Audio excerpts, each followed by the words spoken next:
Hello, I'm Bernard Norcott-Mahany. I work at the Blueford branch of the Kansas City Public Library.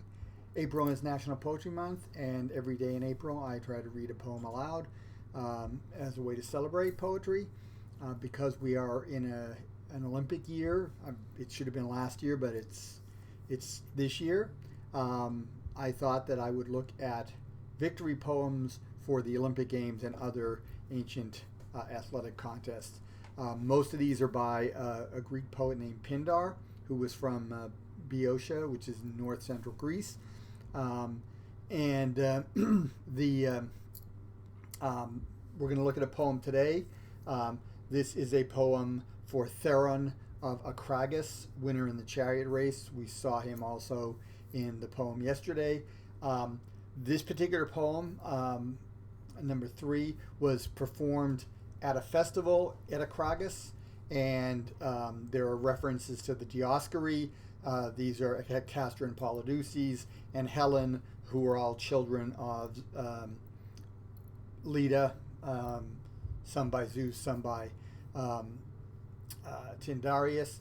There was a festival in honor of them at Acragas in Sicily, and so they were supposed to be there. So that'll be referred to in the poem.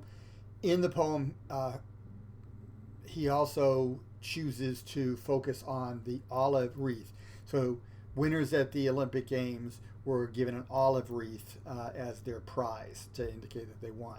There was only a first prize. There wasn't a bronze or silver medal. You won or you lost.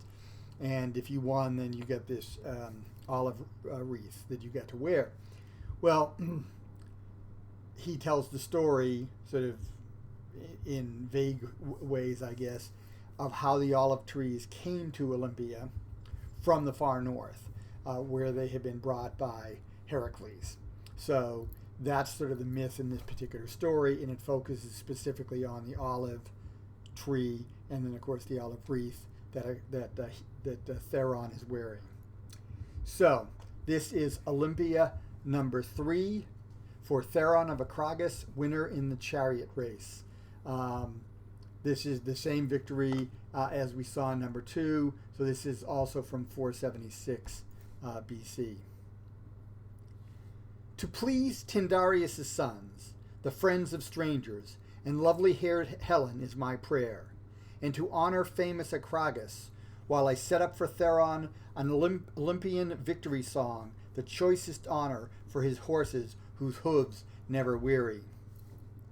For this the muse has taken her stand at my side, and I have found a new and glittering way to fit to a Dorian sandal the voice of the choir's praises.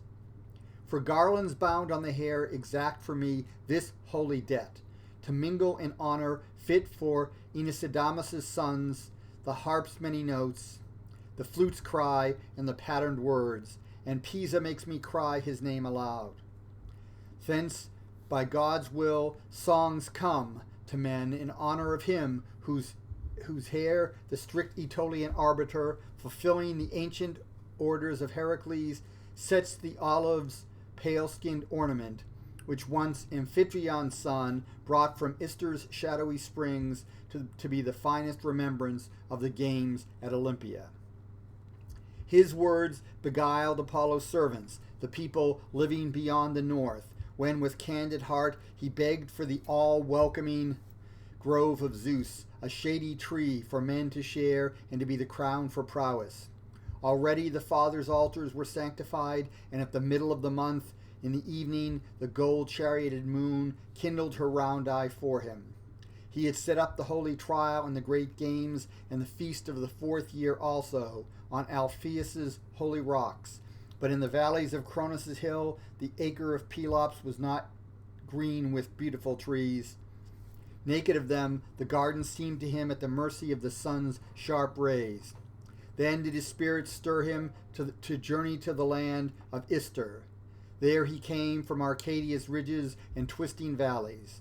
And Leto's daughter, driver of horses, welcomed him, when on the command of Eurystheus, a doom laid by his father, drove him in search of the doe with golden horns, which once Taygetus offered in her own stead.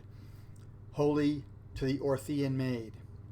In pursuit of it, he saw that land behind the blast of the cold north wind. There he stood and marveled at the trees. Sweet desire for them seized him, to plant them on the edge of the horse's track, where the chariots drive 12 times round, and graciously now he comes to this our feast, with low-girdled Leda's children, twins and peers of the gods.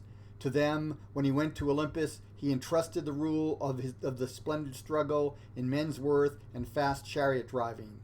My heart stirs me to say that the glory comes to Theron and to the Emenadae, is the gift of the horseman Tyndareus' son, because most of all mankind they welcome them at their table with entertainment, and guard with humble hearts the mysteries of the blessed ones.